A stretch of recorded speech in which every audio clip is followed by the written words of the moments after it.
계속해서 우리 주기도문 강해가 계속되고 있습니다. 오늘 본문에서는 세 가지 기도인데요. 일용할 양식을 주시옵고 우리 죄를 사하여 주시옵고 시험에 들게 하지 마시옵고 악에서 구하시옵소서 하는 기도입니다. 오늘 본문에 나오는 기도 중에 제일 많이 나오는 단어가 의외로 우리라고 하는 단어입니다. 보시면 11절에 우리에게 일용할 양식을, 12절에 우리가 우리에게 우리 죄를, 13절에 우리를, 그러니까 5번 우리라고 하는 말이 나옵니다. 여기서 우리는 이 기도가 개인적인 기도라기보다는 공동체적인 기도인 것을 알 수 있습니다.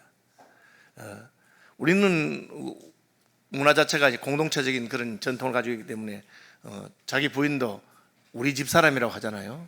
그죠? 서양 사람들은 my wife라 하죠. 내 와이프라 하죠. 그런데 영어에서도 우리라고 되어 있어요. 우리 하늘에 계신 우리 아버지 our father이라고 되어 있죠. 그리고 우리 합니다. 왜 그럴까요? 하나님께서는 우리가 기도할 때 내 자신만을 위해서 기도하는 것이 아니라 내가 속해 있는 공동체를 위해서 기도하는 것을 원하신다는 걸 알 수가 있습니다. 기도하는 순간까지도 많은 사람들은 자기 자신에게만 관심을 가지는데 하나님은 기도할 때 하나님께서 나 혼자 구원하신 것이 아니고 하나님 백성들 함께 구원하셨다는 것을 알아야 됩니다. 여러분, 그 동창회를 하면은 왜 동창회 가는지 아세요? 동창회 하면은 성공한 사람들이 동창회 가는 이유가 뭐냐? 친구들이 알아줘야 기분이 좋기 때문에 그래요. 내가 아무리 돈을 많이 벌어도 잘나도 그냥 혼자 잘 먹고 잘 살면 재미가 하나도 없어요. 옛날 친구들한테 가서 밥값도 내고 또 기부도 하고 그러면 아이고 친구들이 야, 나 성공했구나 하고 그러면 기분이 좋은 거예요. 하나님께서 그렇게 우리를 공동체적인 존재로 만드셨어요. 천국에 갔더니만 아무도 없고 나 혼자 맛있는 거 먹고 재밌는 게 재미가 하나도 없어요. 천국에 가면 내가 사랑하는 주님과 함께 또 사랑하는 믿음의 형제자매들과 함께 있을 때가 훨씬 복된 거예요. 기도라고 하는 것은 천국을 이 땅에 임하게 하는 거예요. 하나님의 나라를 이 땅에서 경험하기 위해서 기도하는 것인데 그 중요한 것 중에 하나는 이 기도는 공동체적이라고 하는 것이에요. 일용할 양식도 마찬가지입니다. 나 혼자 잘 먹고 잘 살아서 재미가 없어요. 나만 아니라 나와 함께 있는 사람들이 굶주리지 않아야 내가 맛있는 거 먹어도 마음에 미안한 마음이 없고 괜찮은 겁니다. 나는 호의호식 하는데 문 앞에는 굶주린 거지들이 많다. 그러면 내 마음이 결코 편하지 않을 겁니다. 이것은 믿지 않는 사람도 알아요. 경주에 최부자댁이라고 있는데 수백 년을 내려온 부잣집입니다. 만석군입니다. 그분들이 부자가 된 이유가 무엇이냐? 사방백리에 굶주리는 사람이 없게 해라. 흉년이 들었을 때 남의 땅을 사지 마라. 이런 몇 가지 있어요. 그 핵심이 뭐냐? 공동체적인 것입니다. 왜 사방백리에 굶주리는 사람이 없어야 됩니까? 내가 만석군이니까. 내가 그렇게 복을 받았는데 내 지경에 굶주리는 사람이 있어서는 안 된다고 하는 것이죠. 세상 사람들도 아는 것입니다. 하나님께서도 그렇게 말씀하십니다. 일용할 양식은 나 혼자만 아니라 우리에게 주어져야 되는 것입니다. 여기 이제 우리 양식 가지고 걱정할 때는 지났는데요. 그렇죠. 우리도 어릴 때는 먹는 것 가지고 싸우고요. 형제들이 많으니까 그냥 밥 좀 더 먹으려고 다투기도 하고 그렇게 했던 시절이 있을 것입니다. 지금은 다이어트 하는 시대니까 먹는 거 가지고는 다투지 않습니다. 그러나 여전히 이 세계에는 굶주리는 사람들이 많이 있습니다. 아마 나중에 우리 영상 보겠는데 우리 디모데가 폴란드의 우크라이나 난민들 전쟁 고아가 100만, 150만 명이 된다고 해요. 그렇죠. 그런 곳이 많이 있습니다. 빵 한 조각을 먹지 못하는 사람들도 있는 것입니다.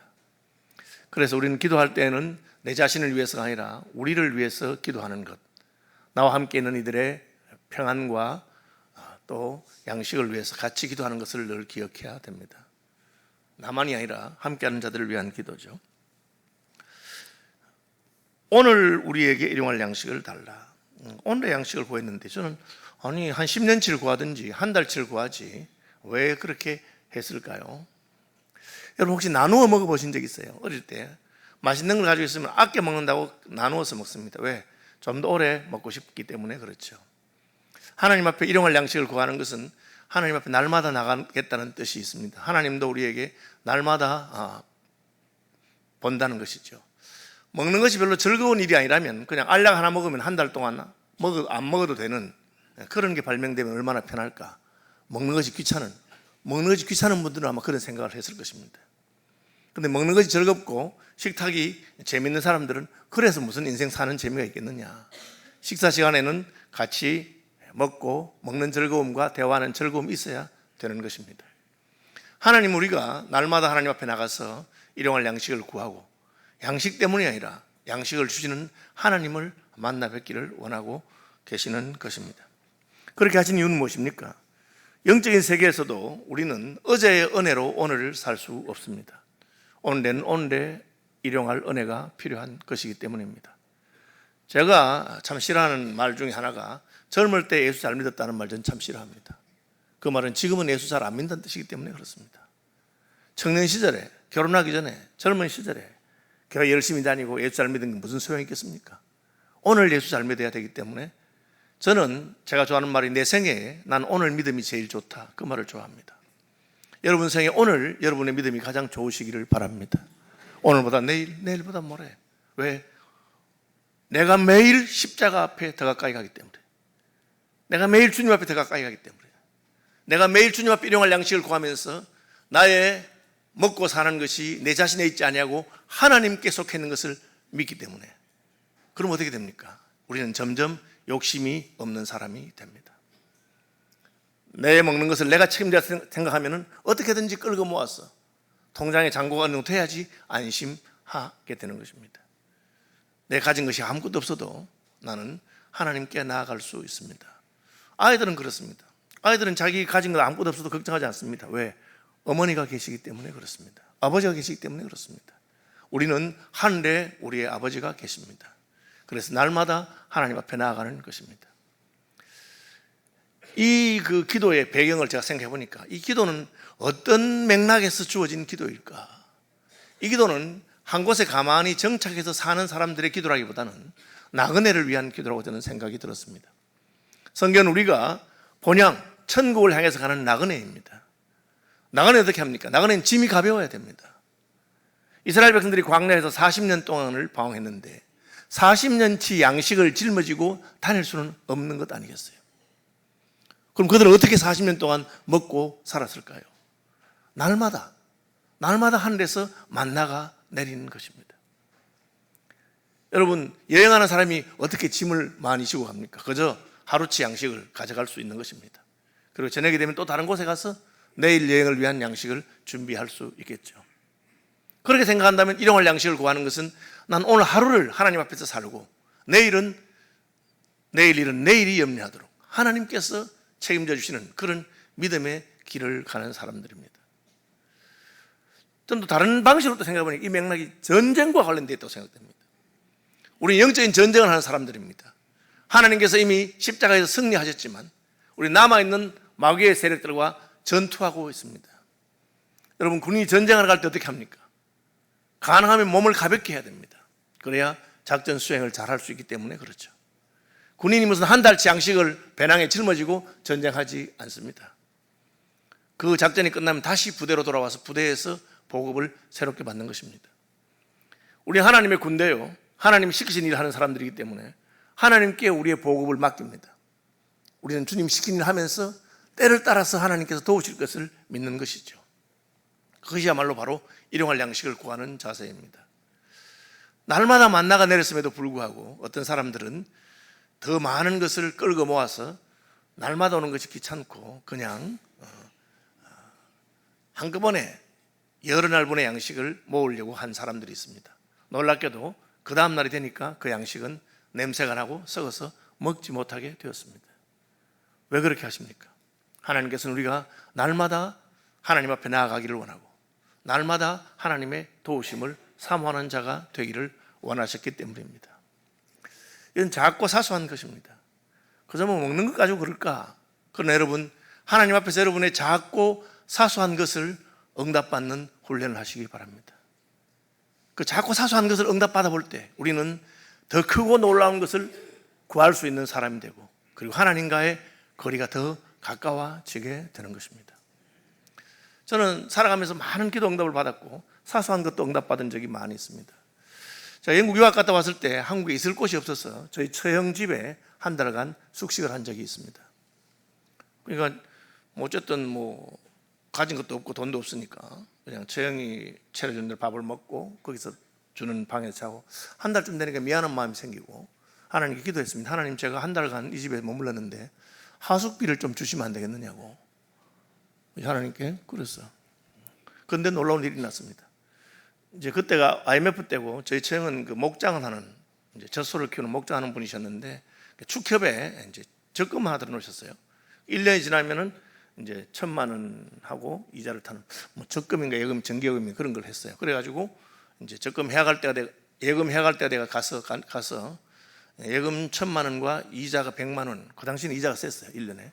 그래서 100만 원을 받으러 갔습니다. 그리고 가서 이제 해약을 하니까 돈을 주는데 1,200만 원을 주는 거예요. 여러분 같으면 어떻게 하시겠어요? 원금 1,000만 원하고 이자 100만 원 받아야 되는데 1,200만 원 받았어. 슬쩍 가시겠어요? 그럴 수는 없잖아요. 그래서 그 직원한테 잘못 주셨다고 1,100만 원을 받아야 되는데 왜 1,200만 원 왔냐고. 그러니까 이 직원이 당황을 해가지고 자기가 잘못 실수한 거잖아요. 그래서 죄송합니다 하고는 다시 보더니만은 깜짝 놀란 표정으로 축하드립니다. 그 예금을 든 사람이 전국에 수만 명이 되는데 그 중에 3명을 컴퓨터가 추첨해서 이자를 2배 주는 프로그램에 당첨됐대요. 저는 속으로 하나님 감사합니다. 하수비 주셨군요. 사소한 것이죠. 대한민국은 이제 먹을 것을 걱정하지 않는 시대가 됐습니다. 그렇지만 하나님 앞에서 작은 것 하나하나까지 늘 하나님께 아뢰고 그분의 응답을 받는 주님께서는 그것을 원하십니다.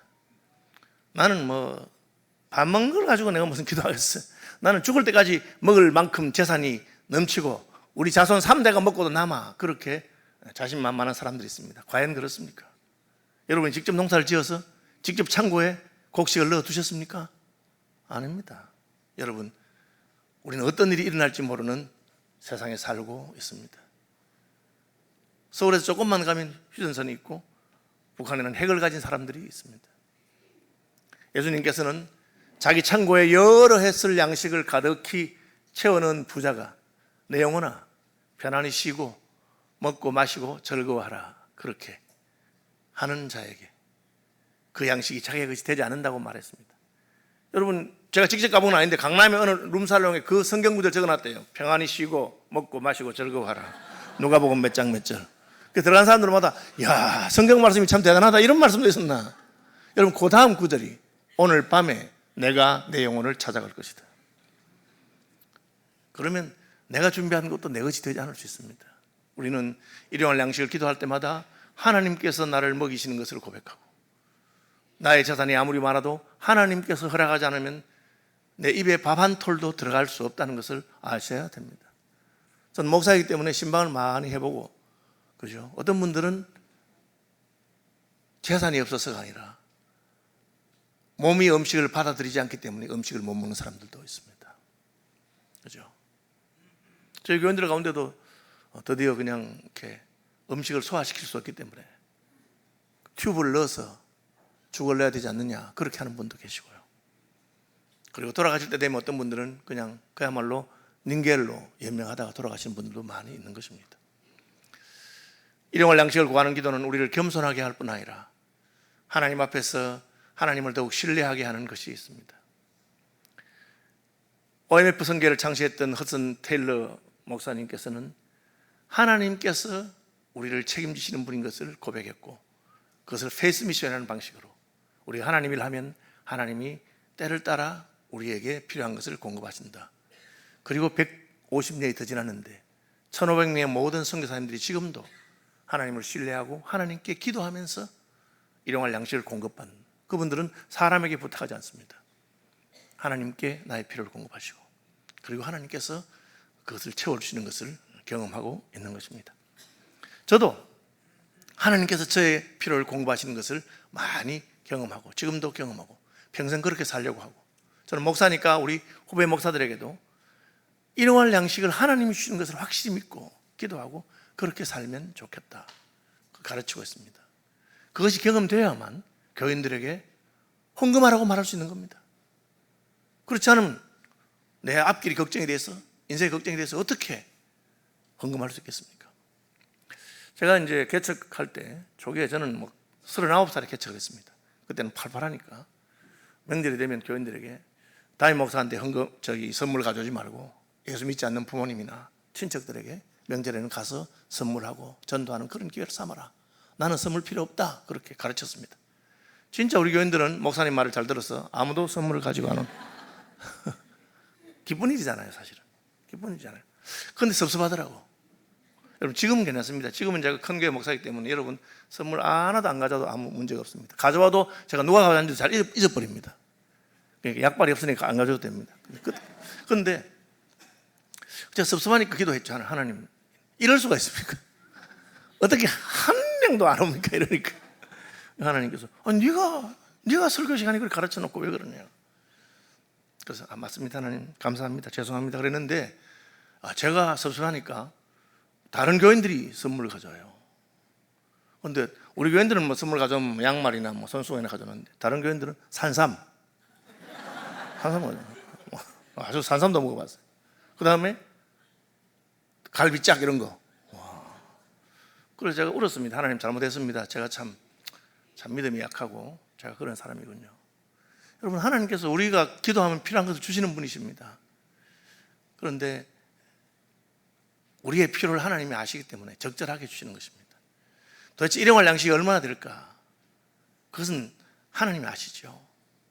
하나님께서 작게 주시거든 작게 먹고 다이어트 하라는 줄 알고 작게 먹으면 됩니다. 다른 사람에게 많이 주고 누구는 저렇게 주고 그런 거 신경 쓸 필요 없습니다. 오늘날 우리에게 일용할 양식을 주시는 것을 감사하고 또 여유가 있으면 나만이 아니라 우리의 형제나 자매나 선교지에 있는 가난한 이들이나 그들에게 나누는 분들이 되시기를 바랍니다. 그 다음 우리의 죄를 사하여 주시옵고. 죄 문제를 이야기합니다. 왜 죄의 문제를 이야기합니까? 영적으로 말하면 죄는 전투를 불가능하게 하는 것입니다. 우리의 전투력을 상실하게 하는 것이 죄입니다. 나간대로 말한다면 우리의 여행을 불가능하게 하는 것이 죄입니다. 그것은 우리에게 손실을 입히는, 영적인 손상을 입히는 것입니다. 군대가 전쟁을 해야 되는데 부상을 당하면 어떻게 되겠습니까? 죄는 그와 같은 것입니다. 우리가 죄를 지으면 능력이 사라지고 힘이 없어집니다. 삼손에 의해서 우리는 그것을 잘 알고 있습니다. 누가 삼손과 싸워서 이길 수 있겠습니까? 나귀 특뼈 하나를 가지고 블레셋 사람 1,000명을 죽였던 사람이 삼손입니다. 혼자서 1,000명을 감당했던 사람입니다. 그러나 그가 하나님 한 약속을 어기고 자기의 머리의 비밀을 말해서 머리털이 깎였을 때 그는 힘이 사라졌습니다. 블레셋 사람들이 왔을 때 이것들이 하고 힘을 하는데 몸에 힘이 하나도 없는 겁니다. 왜? 하나님의 영광이 떠났기 때문에 그렇죠. 죄가 그러합니다. 하나님의 백성들에게 죄는 우리로 하여금 약하게 만들고 우리로 하여금 힘을 쓰지 못하게 하는 것입니다. 삼손이 어떻게 됐습니까? 눈을 뽑혔습니다. 수치를 당하게 된 것이죠. 그리고 연자맷돌을 돌리게 됩니다. 그것은 짐승이 돌리는 것입니다. 짐승 취급을 받은 것이죠. 어떻게 삼손이 그 힘을 회복합니까? 그는 하나님 앞에 회개하고 자기의 죄 사유하시기를 구했습니다. 그리고 한 번만 더 주님의 영광을 보기를 원한다고. 그는 죽을 때에 물리친 블레셋 사람의 숫자가 살아있을 때 죽인 사람보다 많았다고 하는 하나님의 영광이 회복되었을 때 그 역사를 한 것을 보게 됩니다. 어떻게 하면 됩니까? 우리가 죄를 지으면 하나님께 용서해달라고 기도하면 됩니다. 그것을 가르쳐주고 있는 것입니다. 제가 지금부터 한 20여 년 전에 에딘버러의 한인교회 집회를 가는 길이었습니다. 독일 프랑크푸르트에 들렀다 가는 비행기였는데 제 옆에 앉아있던 분이 저를 보더니만 혹시 목사님이 아니시냐고 이러는 거예요. 그래서 깜짝 놀랐어요. 제가 양복을 입지 않았습니다. 편한 옷으로 갔는데 이 사람이 관상을 보나 어떻게 하나. 그래서 제가 아니라고 할 수는 없잖아요. 목사라고 하니까 자기 상담을 좀 해달라는 거예요. 그게 무슨 상담 해달라 하니까 자기는 성악가인데 한국에 있을 때는 별로 실력이 드러나지 않았대요. 독일 가서 목소리가 튀어서 존 쌤이 만나서 독일에서 그 오페라 가수로서 성공했다는 겁니다. 그리고 독일에서 한인교회 다니면서 예수 믿고 독일에서 아내도 만나서 행복하게 잘 살았답니다. 집사가 됐답니다. 결혼한 지 15년 만에 처음으로 결혼하고 나서 15년 만에 한국에 왔답니다. 유학 간 지 15년 만에 15년 와서 친구들을 만나는데 오랜만에 친구들을 만나니까 친구들이 술을 권하더래요. 그래서 자기가 야 나 요새 예수 믿어서 술 안 마신다. 그러니까 이 친구들이 야 임마 말이 되는 소리 해라. 네가 나한테 술 가르친 놈이잖아. 한 잔 받아라. 내 예수 믿어서 안 먹는다. 그래도 친구 사이에 정이 있는데 한 잔만 먹어. 그래서 할 수 없이 한 잔 받았다. 받으니까 다른 친구가 이놈 잔만 잔이고 내 잔은 잔이야. 내 것도 받아. 또 2잔 받았습니다. 3잔 마신까지 기억나. 그 다음 기억이 안 나요. 그리고 눈을 뜨니까 호텔 방에 깨 있는데 자기 옆에 웬 여자가 누워 있다는 겁니다. 정신이 바짝 들더래요.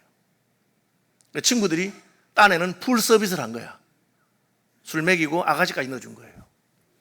세상에는 그것을 접대라고 생각하는 사람도 있습니다. 목사님, 제가 솔직하게 말하면 제일 먼저 생각하는 건 아내가 아니고 혹시 내가 에이즈라도 걸렸을까? 유흥업소 여자하고 잤으니까 그게 첫 걱정되고, 그 다음에는 아내 생각이 나고, 그 다음에 하나님 생각이 납니다.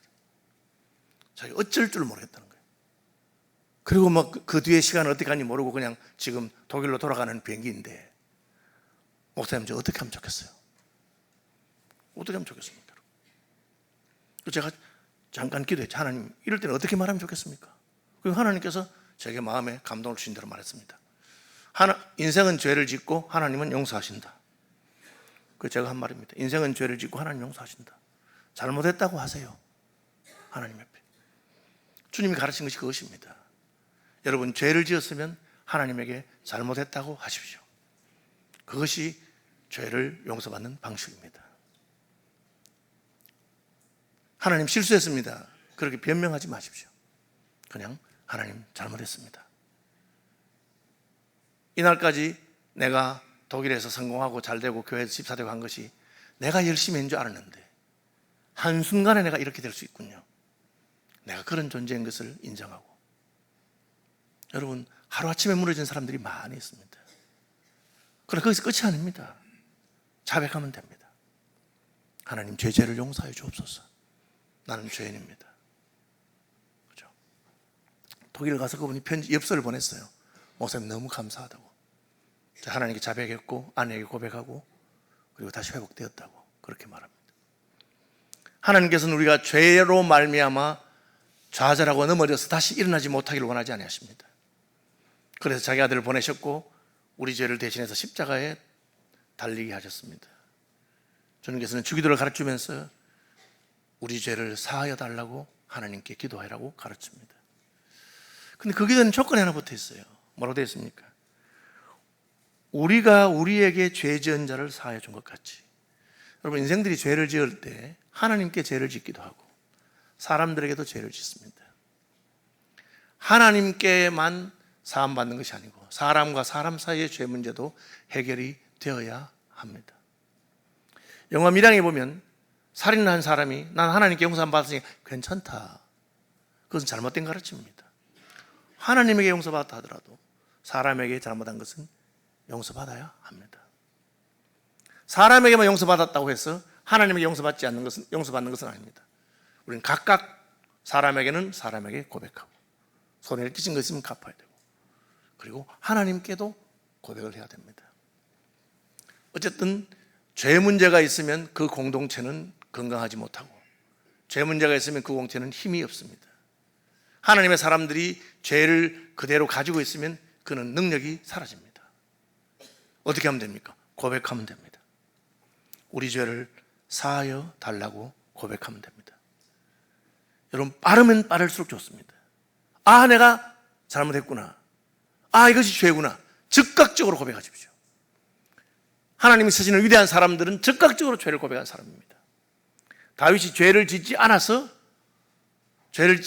하나님 쓰신 것이 아니라 그는 자기 죄를 책망받았을 때 즉각적으로 고백하고 회개했기 때문에 하나님께서 사용하신 것입니다. 형제와 형제 사이에도 마찬가지입니다. 여러분, 형제 사이에 막힌 것이 있거나 미운 것이 있거나 푸십시오. 그러면 내가 풀어주면 그놈은 아무 문제가 없느냐? 그도 또 하나님에게 자기가 고백하고 하나님과의 관계는 그가 할 문제입니다. 그러나 사람과 사람 사이는 푸십시오. 왜? 그래야 하나님께서 우리를 긍휼히 여기시기 때문입니다. 긍휼히 여기는 자에게는 긍휼히 여기십니다. 긍휼이 없는 자에게는 긍휼이 없는 심판이 있습니다. 우리 형제의 죄를 용서하고 사해 주는 것은 나도 하나님 앞에 사함받아야 될 죄인인 것을 깨닫기 때문에 그렇습니다. 그러면 어떻게 됩니까? 그 공동체는 연합되고 화목되고 하나 되는 역사가 있습니다. 교회 안에서 여러분 미운 사람이 있으면 미워하지 마시고 용서하십시오. 그가 해결하지 못한 문제가 있다면 하나님과 그의 문제가 될 것입니다. 그러나 나와 그 사이에는 문제가 없도록 해야 됩니다. 그래야 나의 죄를 사함받을 수 있고 내 기도가 하나님께 올라갈 것입니다. 세 번째는 무엇입니까? 우리를 시험에 들게 하지 마시옵고 다만 악에서, 번역에 따라서는 악한 자에게서 구하시옵소서. 이 말은 우리가 죄를 고백하는 것으로 끝나는 것이 아니라 죄를 짓지 않는 자리에 갈 수 있어야 된다는 것입니다. 어떻게 하면 됩니까? 하나님 지켜주셔야 됩니다. 여러분 미끄럼틀에 있으면 가만히 있어도 미끄러지는 겁니다. 우리가 처한 상황이 그와 같습니다. 우리는 가만히 있는 존재가 아니라 마귀가 우리를 끌어내리려고 밑에서 당깁니다. 그래서 가만히 있으면 끌려 내려갑니다. 어떻게 해야 됩니까? 위에 있는 하나님께 도움을 구하시고 그분이 나를 잡아 당겨주시기를 기도해야 됩니다. 이것이 바로 시험에 들지 않도록 우리를 도와달라고 하는 것입니다. 가만히 있으면 미끄러진다는 걸 기억하시기 바랍니다. 가만히 있으면 유혹에 빠집니다. 어떻게 됩니까? 유혹하는 자와 반대 방향으로 가야 됩니다. 다윗이 왜 범죄했죠? 그는 나이가 들어서 이제 전쟁터에 나갈 수 없습니다. 장군들을 보냈습니다. 저녁에 산책하다가 궁궐 옥상에서 산책하다가 어디서 물소리가 들리는 걸 들었습니다. 보니까 웬 여자가 모욕을 하고 있습니다. 루트는 말하기를 두 번째 볼 때부터 죄라 그랬어요. 다시 보니까 웬 여자가 모욕하거든. 어머나! 요 다음부터 죄란 말이에요. 그죠? 한번 보는 건 어떨 수, 보인 것입니다. 그 다음에 의도를 가지고 보기 시작하면 그때부터 죄입니다. 다윗은 어머나 하고 피하지 아니하고 더 적극적으로 유심히 바라보고 그리고는 그 여자를 들어오라 했습니다. 그것이 범죄가 된 것입니다. 반대도 있습니다. 요셉입니다. 요셉은 자기의 상관 보디발의 아내가 그를 내실로 불렀어. 너 앞으로 내가 책임져주고 출세시켜주고 할 테니까 한 번만 내 말 들으면 내가 성공하게 해주겠다. 시킨 대로 해라. 안 됩니다. 하나님 앞에서 제가 어떻게 그렇게 하겠습니까? 그러니까 여자가 옷을 잡고 벗겼습니다. 요셉은 옷을 벗은 채로 도망가 버렸습니다. 여러분 가만히 있으면 미끄러집니다. 여러분이 처한 환경이나 상황이 범죄하기 쉬운 환경이면 그 환경을 떠나야 됩니다. 도망가십시오. 누구에게로 갑니까? 하나님께로 가서 살려달라고 하십시오. 하나님, 저 큰일 났어요. 저를 흔드는 사람이 있어요. 제 마음을 흔듭니다. 하나님 살려달라고. 여러분 그래도 우리가 넘어질 수도 있고 실수할 수 있습니다. 그때 어떻게 합니까? 죄를 자백하면 됩니다. 자백하고 또 죄를 지면 어떻게 합니까? 또 자백하면 됩니다. 여러분 10번이든 1000번이든 100번이든 하십시오. 똑같지 않습니다. 우리가 자백하고 자백할 때마다 우리의 영혼이 거룩해지고 깨끗해지고 우리의 몸에 붙었던 것이 떨려나가고 나중에는 죄가 미워집니다. 내가 이런 존재였는가? 내가 이런 나쁜 놈이었는가? 그냥 묻어두면 아무 일이 생기지 않습니다. 죄를 지으면 자백하고 죄를 지으면 자백하고 유혹이 오면 하나님께로 달려가서 살려달라고 하는 겁니다. 그것이 예수님께서 가르쳐준 기도입니다. 우리의 영적 전투나 나그네 길은 그냥 혼자 가는 길이 아닙니다. 앞에는 함정이 있고 우리의 대적이 우리를 공격하고 있습니다. 이 공격을 누가 막아줄 수 있습니까? 하나님께서 막아줄 수 있습니다. 이 시험에서 우리가 승리할 수 있을까요? 우리를 대신해서 예수 그리스도께서 이 시험에서 승리하셨습니다. 우리는 주님의 승리를 의지하고 나아가는 것입니다. 우리가 실패하면 주님의 죄사함을 신뢰하고 다시 일어서는 것입니다. 여러분 절대 좌절할 필요가 없습니다. 세 가지 다시 한번 정리하겠습니다. 일용할 양식을 위해서 기도하십시오. 사소한 것입니다. 그러나 아주 작은 것 하나도 하나님이 허락하지 않으면 할 수 없는 것을 고백하고 그 사소한 것을 이야기할 때 우리는 그 사이를 친하다고 합니다. 여러분 남자들끼리 모여서 무슨 사업 이야기, 나라와 민족 이야기 그런 사이는 친한 사이 아닙니다. 사소한 것을 이야기하는 거예요. 오늘 아침에 내가 무엇을 먹었는지, 오늘 텔레비전 보다 내 기분 그런 이야기 다 할 수 있는 사이가 가까운 사이입니다. 하나님 앞에 사소한 것 하나하나까지 아뢰는 사이가 되시기를 바라고 잘못하면 즉각적으로 용서를 구하고 내가 용서가 필요한 사람이기 때문에 다른 사람들의 잘못을 용서해 주는 사람이 되길 바랍니다. 넘어질 때마다 유혹에서 건져달라고 부르짖으십시오. 하나님께로 달려가십시오. 여러분, 끝이 있습니다. 반드시. 나는 왜 이렇게 약할까? 또 넘어질까? 걱정하지 마십시오. 계속해서 부르짖으십시오. 그러면 10번 잘못하던 사람이 5번 잘못하게 되고 5번 잘못한 사람이 3번으로 줄어들고 그렇습니다. 가만히 있으면 계속 미끄러집니다. 주님께서는 이 기도를 통해서 우리가 거룩해지고 우리가 하나님과 더 가까워지고 그리고 하나님의 능력을 경험하게 되기를 원하셨습니다.